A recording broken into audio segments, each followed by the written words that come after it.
Welcome to the Story Learning Podcast, regular doses of language learning tips and motivation to help you become fluent in any language. With me, Olly Richards. For language programs, books, free resources, and much more, visit StoryLearning.com. Good morning, everybody. Welcome back to the I Will Teach You a Language podcast. I hope you're having a fantastic day. I am, because I've just started my Italian project, which I've been teasing you with for a while. I'm setting out to learn Italian. I'll talk more about this in a little bit more depth in future episodes. But if you're interested in Italian and or you'd like to see me learning Italian live as I document it step by step on my blog and on YouTube, then the best thing to do is to make sure you're subscribed to my YouTube channel and that you're on my email list, because then what I'll be doing is uploading videos, sending out stuff about this as I learn, as I record. It's going to be very interesting. I'm doing no speaking for the first month. How about that? Olly is changing his ways. So no speaking for the first month. At the end of the project, I'm also going to travel to Italy to be tested. Kind of, I guess, in a way, because I actually want to see what I've managed to achieve, but also because I just think it will make for a nice video, to be honest, if I actually go to Italy and, it's a nice culmination to the project. Anyway, lots more coming up about that. Make sure you subscribe to my email list and on the YouTube channel, subscribe to YouTube as well to get updates about that. Really, really exciting. Also, as we listen to this, we are in the middle of enrollment for German Uncovered. So you're going to want to look out for that if you are on the interest list. If you're not on the interest list, you've got to be quick. There's only a few days left. So you can go to germanuncovered.com and you will probably catch the end of the emails that are going out about that. We've got lots of students enrolled already, and it's fantastic to see the reaction. So lots going on. But today we've got something totally different. Today we've got a fantastic conversation. I really enjoyed this one with Shannon Kennedy from Eurolinguist.com. Shannon is, she has a very, very interesting background. She's a musician like me. She kind of had this transition from Romance languages to Asian languages, a bit like me. We talk about all of this stuff. All right then, so it's time to get into today's conversation with Shannon. It's a long one, but I think if you're interested in it, then you want to hear the whole thing, right? If you're not interested in it, well, you'll turn it off anyway. So that's the way I see it anyway. So with Shannon, we talk about minimalism in the language sphere. We talk about introversion and shyness and how that affects language learning, how it's affected Shannon in her learning. I talk a bit about that as well from my perspective. We talk about moving from Romance languages to Asian languages. And we also talk a lot about jazz. So if you're a music fan, you're going to get a lot out of this as well. I don't think there's anything more to say. So without any further ado, I give you Shannon Kennedy. Okay, I'm here with Shannon Kennedy, aka Eurolinguist. Is that right? Yes, that's right. Pronunciation. Good to talk to you. Good to talk to you too. Thanks for having me. No, you're very welcome. Tell me about Eurolinguist. How did that? What's the story behind that particular name? The story behind it is that I was at university studying music, and as a part of my degree, I needed to learn to read fluently in several European languages. So I started to document that process and some of the things that I was doing, and because it was all European languages, I thought Eurolinguist was appropriate, so that's kind of the story behind the name. Yeah, cool. And of course you run Eurolinguist.com, and you've been blogging there for just as long as me, I think. It's been quite some time now, right? A few years, yeah. A few years, yeah. Do you enjoy the blogging side of languages? I do. I enjoy sharing the process and, connecting with other people, and the blog kind of gives me a platform to do that, so I do. Yeah. It definitely does give you, it opens doors, doesn't it, to have a blog, or, if anyone you want to reach out to, people pay attention if you say, I have this website. And as long as it doesn't look totally like 1998 sort of blog style, then people usually take you quite seriously, don't they? Yeah. Seems to. Okay. So we, when we were deciding what to chat about, we kind of went back and forth a little bit with lots of different topics. And I was just saying to you before we started here that they're kind of really random topics, but actually I really like them because a lot of the topics that we talked about are interests that we share. So I thought it would just be really interesting just to kind of go back and forth on a few of these topics and see where it takes us. The one that I'm most curious about is what you've called minimalism in the language sphere. So tell me about that. What's minimalism in the language sphere? All right. Well, you're familiar with the concept of minimalism, right? Where basically less is more. So you have more appreciation and more gratitude for what you have by having less. And you're also be able to be more fulfilled in a way, I suppose, with less. So for me, minimalism in language learning is applying that kind of mindset to learning a language. So rather than hoarding all of the resources, which I am a total book lover, so I tend to have lots of books. That's the one thing that I haven't been able to fully minimize. But for me, it's all about using less and getting more out of the fewer things that you use. So rather than trying to work with, 10 different resources at the same time, I'll actually limit myself and force myself to be more creative within those confines, kind of like with music. So, when you're a jazz pianist, so you understand improvisation. So when you're practicing improvisation, sometimes you set limitations on what you're going to work through while you're practicing. And by setting those limitations, it allows you to be more creative and it allows you to get more out of the practice session than if you didn't have those limitations. I remember having improvisation lessons, and my teacher, I would be sitting at the piano with my teacher, and he'd be listening to me improvising, and he'd say, "Right, now I want you to the only notes you're allowed to use, you're only allowed to improvise within this octave of the keyboard. Or you're only allowed to use these 4 notes," or something like that. And it's exactly what you said, is that the idea that by restricting what's available to you, you're forced to think outside the box and do things differently. So tell me about how this would manifest itself in language practice then. So you've got, for example, 10 books, and so you're going to actually say to yourself, right, I've got 10 books, but I'm actually only going to use, 2 of them here? What would that look like in practice? Well, for me, I think one of the things that I used to do, let's take Italian, for instance. So let's say you have your Italian course book and you start working through it. You get through the first 3 chapters or so, and you get to a concept that's maybe a little bit challenging. So rather than having no choice but to work through that, you take that course book, you set it aside, and you pick up the next one, and you kind of repeat this process.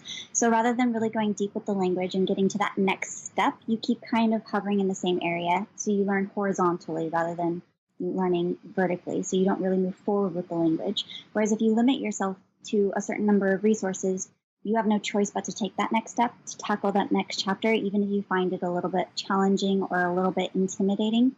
So the way that this works is you take that next step and then you work through those resources and you limit yourself to them so that you really make the most of them. And another way that you can do this too is that when you limit yourself to the number of resources you use, you really force yourself to get the most out of that particular resource. So it allows you to be a little bit more creative. So rather than just going through the motions and doing the exercises and reading the explanations and you just keep turning the page, when you limit yourself to the number of resources you use, you're forced to look at that resource and say, okay, what can I do to get the most out of this resource? Are there any other ways that I can use this to get what I need to get out of this material? And so when you say resources, you'd be talking about like what? Textbooks and anything else that you have in mind? It can really be done with anything. So if you have a course book, you look through the example dialogues and things like that. And so rather than just having the example dialogue and then answering the questions about the dialogue or looking at the key vocabulary that they've decided is the key vocabulary for you, you can look for patterns in the sentence structures. You can do other things. You can use those dialogues to read out loud, work on your pronunciation. You can record yourself reading those dialogues so that you can hear back what you sound like. Okay. If you have an audio resource, you can practice dictation, you can practice shadowing, you can practice call and response. So someone says something, you pause it and you give yourself time to respond. And then maybe you respond. You create your own response to whatever's going on in the dialogue rather than what's scripted as a part of the dialogue, or you use the dialogue as an example and use those replies. So there's a lot of different ways you can really get a lot of it. Yeah, I see what you're saying now, because I think originally I was wondering, like, well, does this mean, if you're kind of working through your textbook and you're stuck on a set of grammar exercises that you force yourself to get all of those exercises right before you move on? But I guess what you're actually saying is not so much that, but actually with the kind of raw language material that you get in those resources, like what more can you do with that stuff, right? Yes. Yeah. I mean, that's certainly it's it's clear that you've thought about this quite a lot, the kind of minimalism side of it. Is this something that you've been kind of actively trying to develop or refine, or is it something that you've just found yourself naturally doing?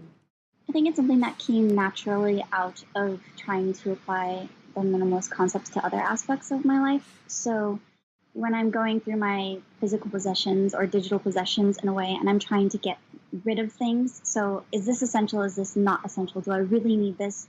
Does this work for me? Does this, bring joy to me by having it?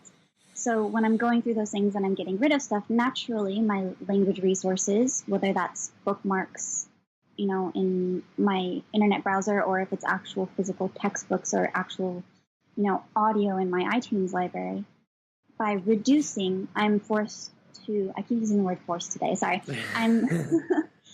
Well, you're forcing yourself. It's a form of... I put myself into a position where I need to reevaluate what I have still and see what I can do to find value in those things, because those are the things that I've decided to keep. And in deciding that, it means that I've found value in that. So then it's all about trying to get as much of that value out of those things. I mean, and what jumps out to me from what you were saying is that the fact that it's very intentional. You're not just saying, okay, well, I've got 10 books, let's chuck out 8 of them and just use 2 of them. You're kind of going through a process of actually deciding, what do I like here? What's proving effective? And as I might interpret, I think I might interpret what you're saying as kind of looking through what you're saying through like my lens, if you like. The lesson I take from that is to experiment with things until you find the resources that that you're sure are beneficial for you and that you're getting something out of. And then once you've found that resource, don't be tempted to jump to other things like a butterfly and not make the most out of that thing that you found that you like, right? Absolutely. So often, so often you can get so much more by going into depth with something than you can by moving on to the next thing. I wonder if this, like, how this might change at different stages of the process, because like one of the things that I've been thinking about a lot recently is that it's very difficult to control when you learn things, right? You can study. I've been thinking a lot about German recently, and I'm talking to German learners about about their experiences with German. One of the things that keeps coming up over and over again is grammar. Like the case system, things like that, and it's very difficult to control whether or not you learn something. You can say, okay, I'm going to set out to learn the case system in German. But you can't control whether or not you learn that thing. All you can control is what are the actions that you take on a daily basis that might result in you learning that thing. And part of that might be, for example, spending lots of time listening and reading to German that will give you examples of how that case system is being used. But one of the things that I find, like,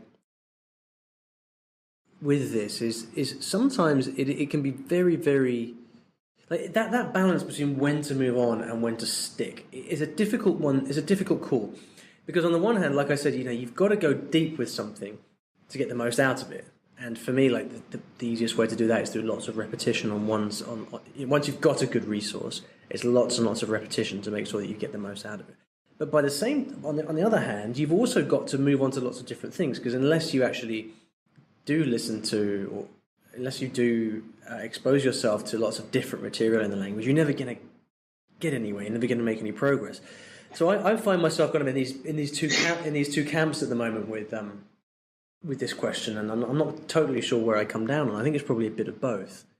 Jumping from, like, using lots of different things, but then when you've got that thing that you like, then doubling down on it. I think for me it depends on what stage you're at. Yeah. So if I'm at the beginning stage, I might jump around a little bit more and experiment with lots of different things, because at that point I'm just trying to get input and exposure to the language. Whereas when I'm at a more intermediate or perhaps advanced level, then I might buckle down and focus in a little bit more. So I can, for example, say, I'm not super great at particles in Japanese. Sorry, there's a truck. It's okay. Do you want to wait? No, it's okay. Yeah, go. Okay. People understand. Okay. We live in cities. I remember a conversation I had with Steve Kaufman, the video we recorded. His phone rang like 10 times during the call, and he just answered the phone on the video and then published the video with him answering the phone. And it's like, if he can do that, then we can keep talking over it through a truck. Yeah. So with Japanese particles, I know that that's an area that I need to work on. And at the more intermediate phase with Japanese, perhaps before at the beginning, I would have ignored particles a little bit more just to keep the momentum that I had in being able to converse and get my point across. But now that I'm at a higher level, I can't really get away with that anymore. So then I'll take a step back and say, okay, now I need to work on this. Now I need to focus on this. And so now I need to find the resources that are going to support me in this one thing and be more selective at that point.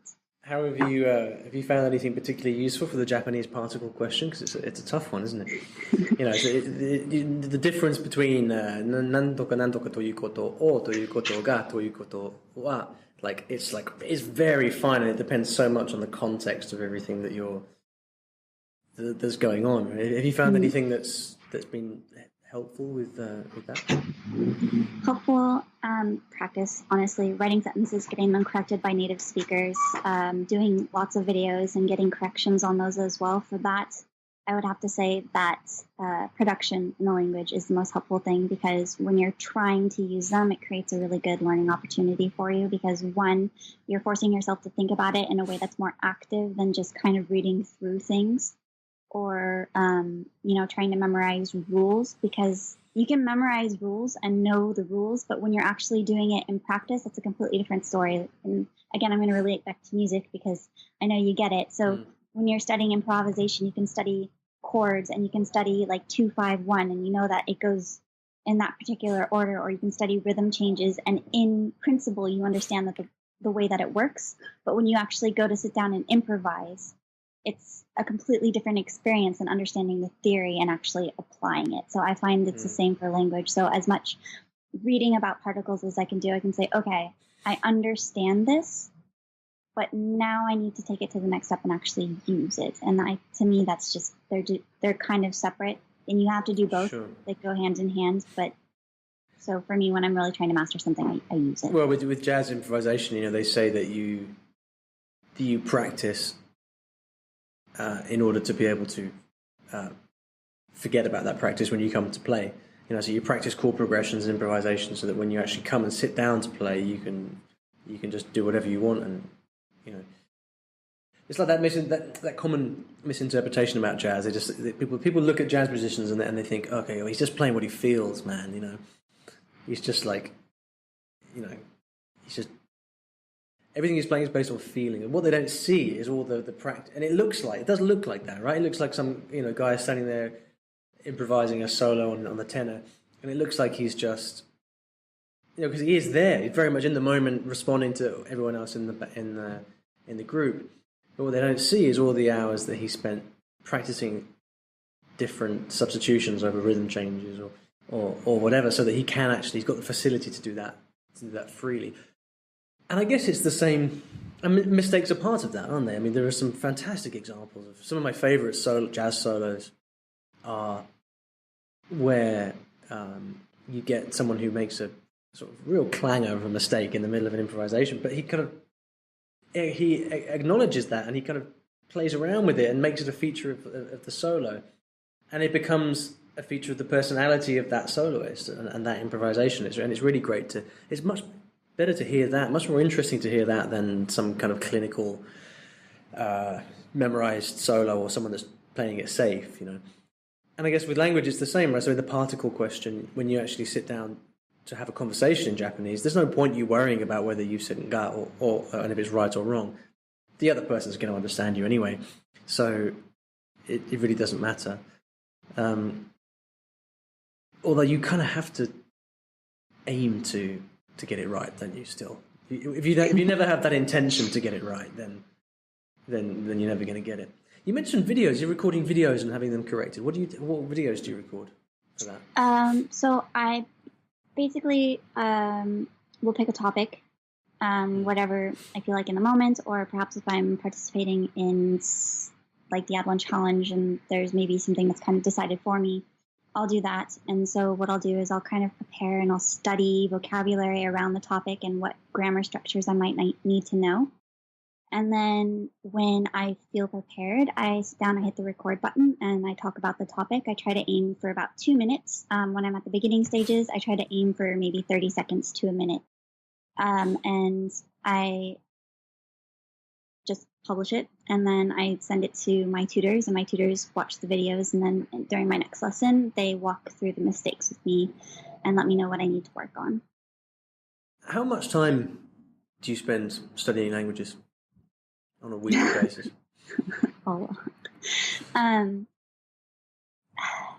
I would say it's probably one of my primary hobbies. So, I mean, I have a full-time job, so I commute to work. I have an hour in the car each way. I use that to listen to audio. When I get home, I do vocabulary study and reading in the languages. I do at least one lesson a week on my active languages, not so much on the languages that I'm not focusing on. And then on the weekends, I do like some course book study, so maybe an hour or two, depending. So several hours a week. Yeah. I'm always fascinated with how much time people actually spend learning languages, because I like, for me, I'm not a fan of study. You know, my whole history with languages has been mainly just kind of speaking and communicating. That's what I really like.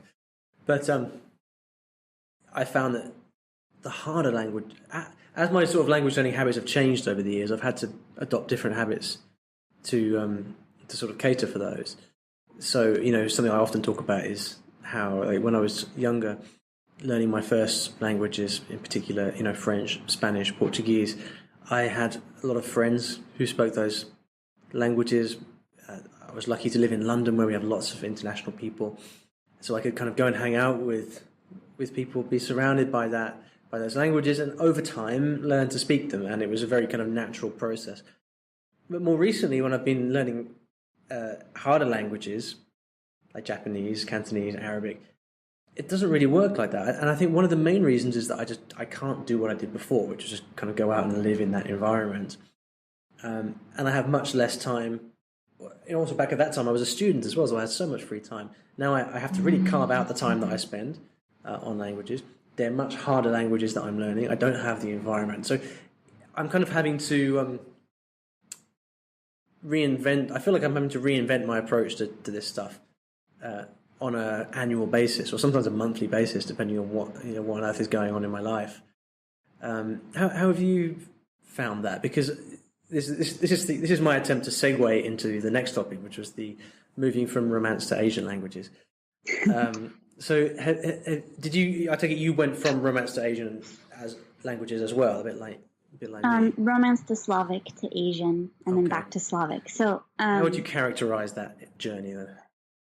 I would agree with you that my study methods and routines are constantly evolving. I feel like with Romance languages, like, my experience was a little bit different than yours. So my early experience was mostly time studying. And it was only in the last couple of years that I started to go with the more communicative approach and change the way that I had been doing things. Because, as I said, in the past, my focus wasn't necessarily to be able to communicate in the languages that I had been learning. It was to be able to read in them and do research in them. That's because you were studying at college, right? Right. So when I got to the point where that was no longer my goal, because I had finished at university, and my goal became to use these languages, I started having to change the way that I was approaching my study, because if I did the same things that I did when I was in school, just open up my course book and work through things and learn a ton of vocabulary, it didn't really serve me in the same way in this new context. So I am constantly changing the things that I do. And even with like languages like German and Italian and Spanish and French, like my first language, I spent a lot of time studying, but it gave me kind of a foot in the door for those other Romance languages that I started to learn. Yeah. So I didn't have to do it in the same way. But then when I went and I picked up Croatian, suddenly it felt like I had to work so much harder for the same things. And I think most importantly is not to get discouraged by that, because, as community manager for the Adult Challenge, I see sometimes of people who learn Spanish, and they tend to learn fairly quicker than people who are learning other languages like Polish or Japanese or Korean. And when the Korean, Japanese, or Polish learners see the Spanish, French, Italian learners just kind of zooming through, they think that maybe they're doing something wrong, but it's not the case. You just have a slightly thicker barrier to get through. But once you get there and you start to recognize some of the vocabulary, like, for example, with Korean, Japanese, and Chinese now, I didn't have any overlap at all learning Chinese. Everything was completely new, having to deal with this completely different writing system, having to deal with this completely different, set of vocabulary, style of grammar. But now that I had that, when I started to learn Japanese and Korean, I kind of had my foot in the door with Chinese. So I wish I even had though well, I mean, you have Cantonese, Japanese. I don't know if there's any. But I can't read any of it. Well, I can, but not as much as I'd like. Sorry, I interrupted you, Karen. Oh, no, it's fine. I mean, it's just all about being patient with yourself and understanding that it's different and that's what you've decided to do. But I mean, there's like the whole thing that some languages are harder to learn than others. But for me, the easiest languages to learn are the ones that I want to learn. And once I've decided I want to learn them, that desire to, I guess, in a way, have that language keeps me going through, like in Russian, having to deal with cases or verbs of motion, or with Japanese, having to deal with 3 completely different writing systems and all of the different pronunciations that come with kanji. And that frustration, when you have those wins, becomes like it's even more worth it because you had to work so much harder to get it. And you can say, I guess it. Again, music, it's kind of the same thing when you create a recording or when you do something or you have a performance. It's something that you can say, like, all of this hard work went to become that, and that's what makes it worth it. And so it's like with French and Spanish, they feel like easier wins. Like, I know if I set aside Italian for a year that I can come back to it and fairly quickly pick it back up, but I can't do the same thing with Japanese, Chinese, or Korean. So I feel like what I've worked for, I feel in a way more rewarded by that sometimes. Yeah, I know what you mean. If I think about the languages that I'm most most rewarding, that feel most rewarding, they're not the languages that I'm best at by any stretch. Particularly for Japanese, like for me, because that was the language when I kind of had to figure out how to do things all over again. And it was the first non-European language. I was living in Japan, which I find throws up a whole different set of questions and challenges when you live abroad as well. And the approach I used for my other languages didn't work with Japanese because I didn't have that environment. Even though I was living in Japan, I didn't have a group of friends who were just talking to me all the time. And anyway, the feeling of satisfaction and the rewarding feeling that I got when I finally did kind of make it through to the other end, and I could then start to communicate and enjoy my time speaking Japanese. I mean, that was just that tasted so sweet because I'd really had to work for it. Whereas, like you said, with earlier European languages, it just wasn't so. I mean, yeah, I had to work for it, but it just felt so natural. It was the most natural thing in the world. One thing I was thinking, I always find it interesting talking to people that did languages at university because I really wish I did. I didn't start learning languages till I was 20, 21 or 20, that kind of time, and it was in my spare time. I look at people that did languages at uni, and I'm so jealous of them because it's just like you just sit around. It looks like you just sit around for 3 or 4 years, and then you come out the other end, and you have a couple of languages, and I know it's not quite like that. But what's interesting is that you do kind of have time, don't you? When I don't know what it's like over there, but certainly here a language degree is 4 years, and obviously most people study 2 languages at uni, and that's without other electives that they can take as well. So you've got 4 years of classes plus a year abroad. You just learn. You can just you have to have so much time, and you have to do it because you're there. And it's very, very different, isn't it? Or it certainly seems very different from someone now, turning around as an adult with everything that comes with being an adult and deciding, I'm going to learn a new language now. I think actually, I didn't do languages during my undergraduate degree. I got into it during my master's degree, which I did at Queen's University in Belfast. So I actually did it over there. Okay. Was it a 1-year degree or? It was a year and a half. Okay. But I didn't do traditional courses, like credited courses. There was actually like a European framework kind of side thing hosted at the library. And so I registered for language classes through that. So they were things that I did in addition to my degree. What was your degree? It was in musicology. Okay. So you were doing languages on the side then whilst you were... Yes. Okay. Yeah. So it wasn't really as part of university. It was just this thing that I did because the library offered it and you could get your European certificates at the end. And I actually did more than I was allowed to do. I think there was a limit on the number that you could do, but because the number of languages you could do. Yeah, through this program. And I wanted to do more, so I asked them if I could, and they said only if I got the teacher's permission. So I went to the tutors who taught the course and asked if I could register, and I was able to. But no, it wasn't actually part of university. But Belfast has a really, really great language area.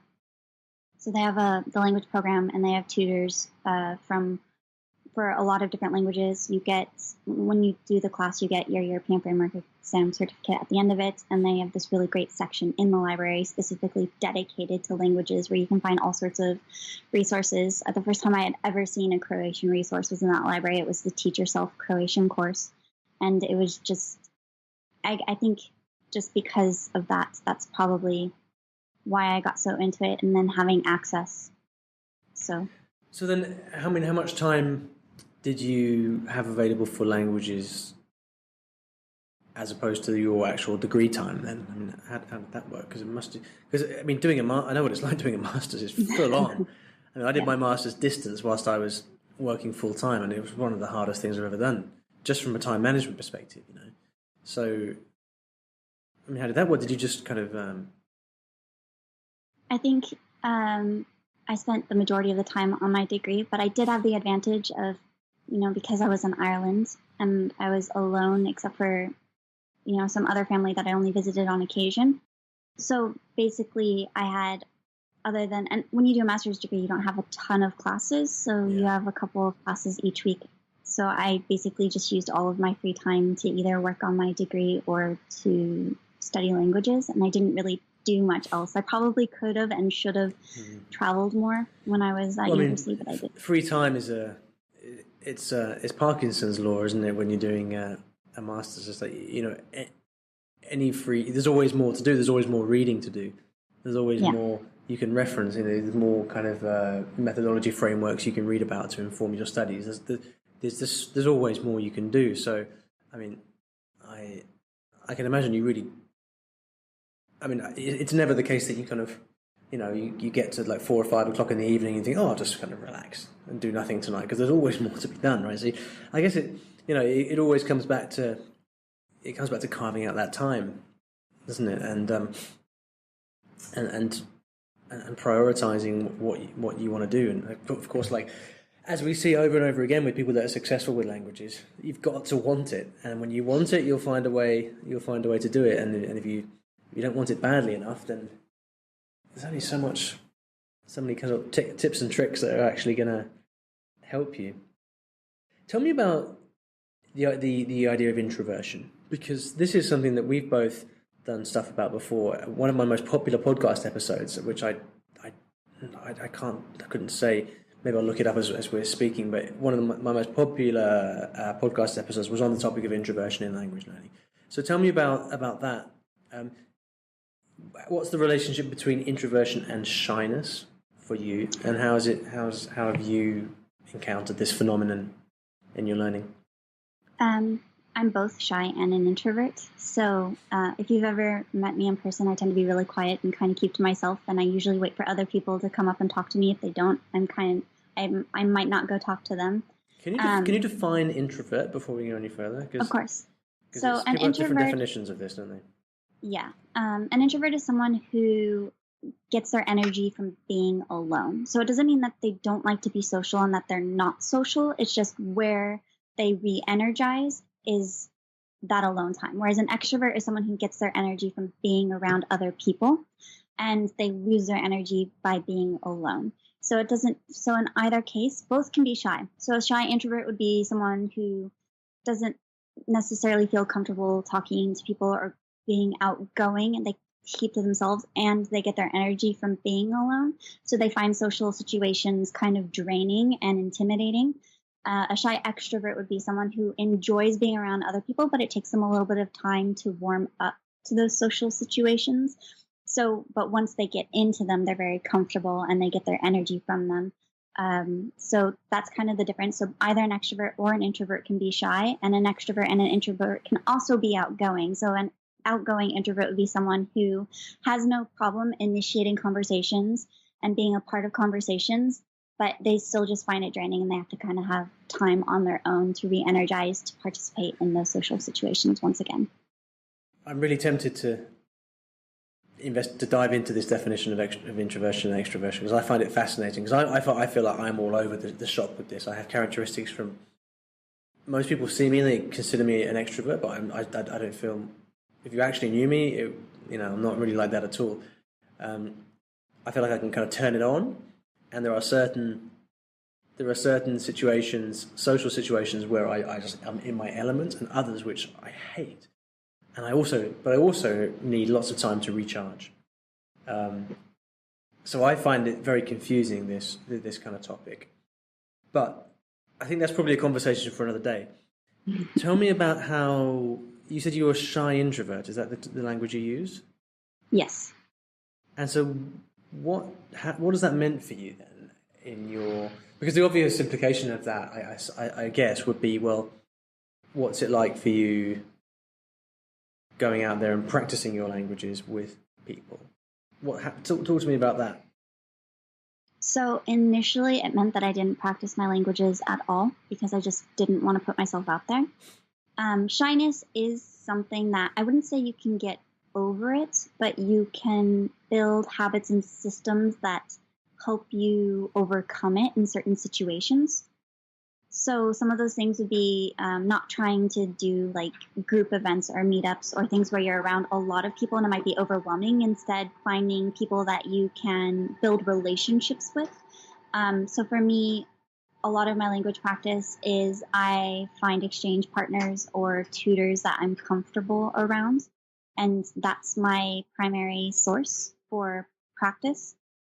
So one-to-one, one-on-one. One-on-one, yeah. Or I do it by myself. So one of the things that I do is a lot of self-talks and, like the videos that I was talking about earlier. So rather than, there's lots of ways to get speaking practice without conversing.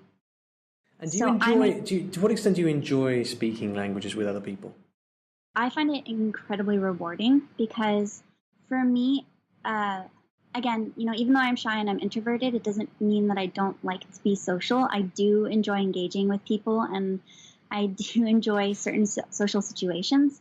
And like you said, it's something that I can turn on and off. Obviously, when I'm up on stage performing, I'm not like this in the corner trying to hide. I mean, I was like that, but I know that to be successful, I can't be like that. So it's something that you can work on and that you can develop. And do you ever feel that an instrument is like a cloak or like a disguise? Oh yeah, especially with saxophone because it's in front of you. Right, because people aren't watching you. You're kind of a shield. Yeah, you're shielded by the nature of the performance and the fact that when you kind of get up on stage, you're really embodying something else, and you can kind of hide behind the performance element of it. Yeah, in a way, like a persona. So that's you as a performer as opposed to you as a person. Right.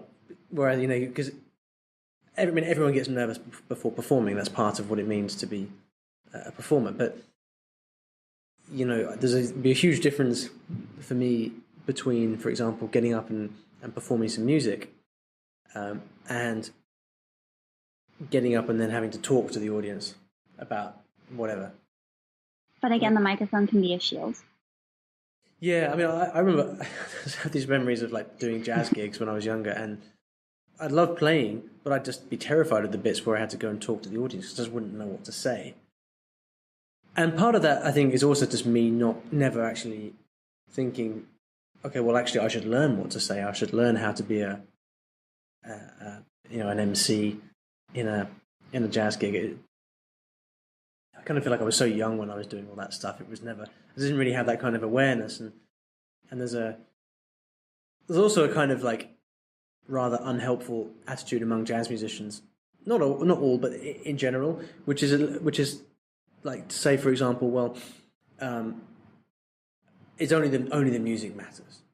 You know, people should come just for the music. They shouldn't care what I say or what I, you know. And I think I kind of let myself get away with. I let myself fall for that a little bit, because by hiding behind the music as this kind of sacred thing which had to be appreciated in a bubble, I kind of allowed myself not to get to grips with the challenge of having to be that personality on stage who could talk to people. And again, it's like a very interesting example of what it means to be introverted or extroverted, and the way that can play out in different stages.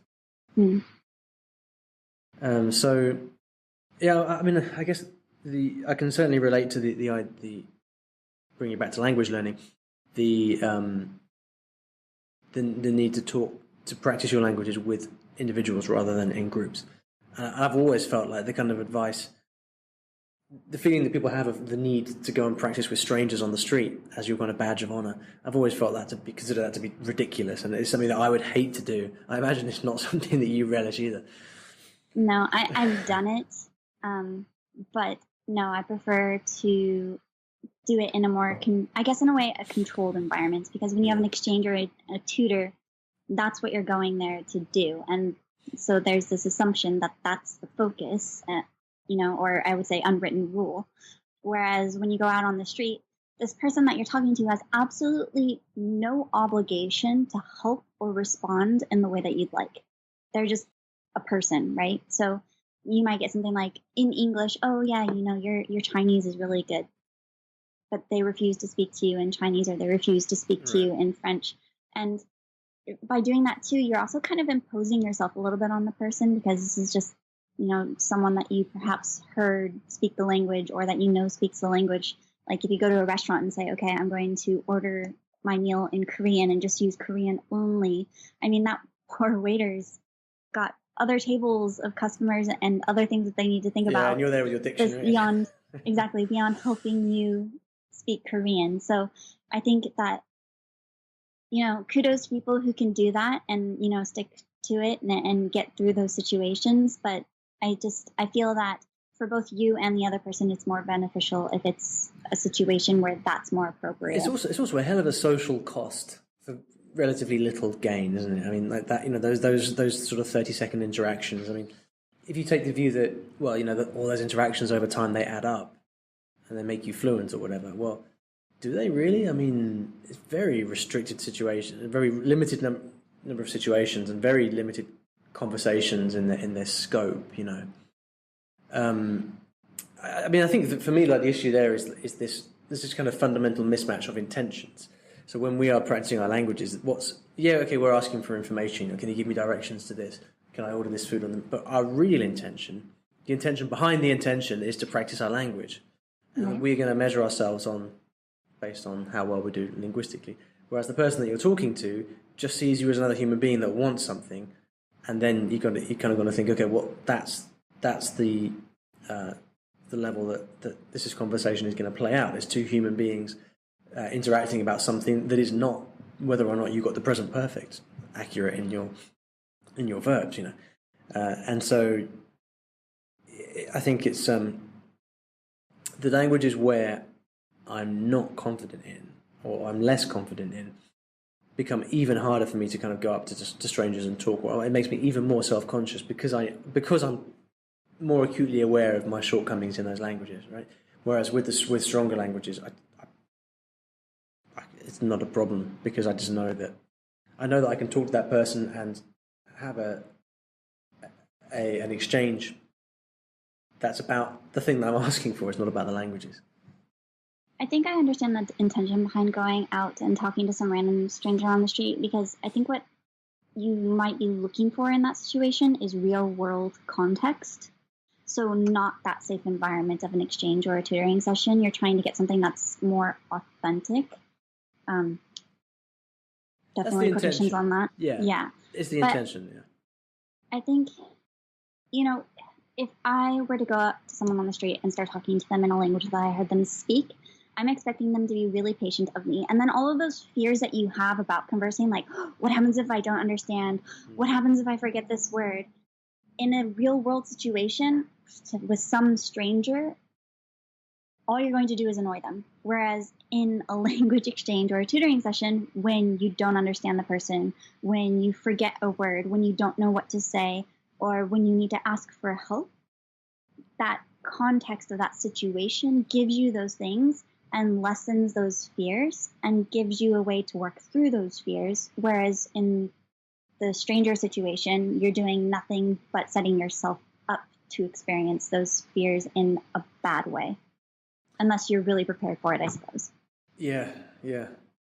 I had an interesting experience a month or so ago. I was in Tenerife, in the south of the island, in Las Americas, which is a part of the island where it's just foreigners on holiday, on package holidays.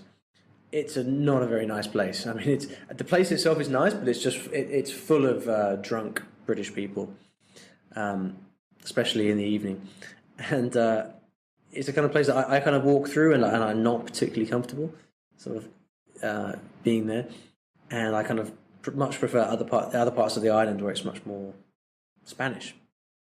So I'm kind of walking through. I was with my friend Jan, and we were walking through Las Americas to try and find an iPhone shop, because his iPhone had broken and we needed to do something with it. And I was kind of walking through, and I was just walking past these like big groups of drunk English people, and thinking, oh, I'm going to walk into a shop now, and basically all these Spanish people who are working here are just going to see me and think, oh, okay, another drunk Brit. What does he want, sort of thing. And I feel quite uncomfortable in that environment. And yet, when I walk into the shop and I'm able to then talk to the people in Spanish, and they realize, and there's this kind of weird dynamic where they see me and they realize I'm English, because when you see me, I'm English, and then I open my mouth and start speaking Spanish, and it's pretty good, and we can have a good conversation. That gives me a kind of a feeling of pride, I guess. I'm not quite sure what the emotion is, whether it's pride or it's kind of like pride, but it's also this feeling of being at home, which is quite nice. And I don't quite know how to explain it, but I kind of feel like I've kind of walked in off the street in a kind of English environment that feels very unnatural into a Spanish environment where I feel at home. And it's all down to these things playing out in my mind about the language and that relative to me and the way I look, and it's just so many things going on, and that's just me in one situation. So everyone has their own unique hang-ups, their own unique desires, their own unique feelings about all kinds of things related to themselves and the language they're learning and the people that they're meeting. It's a fascinating. The whole field is very, very fascinating, but it's so difficult to pin down.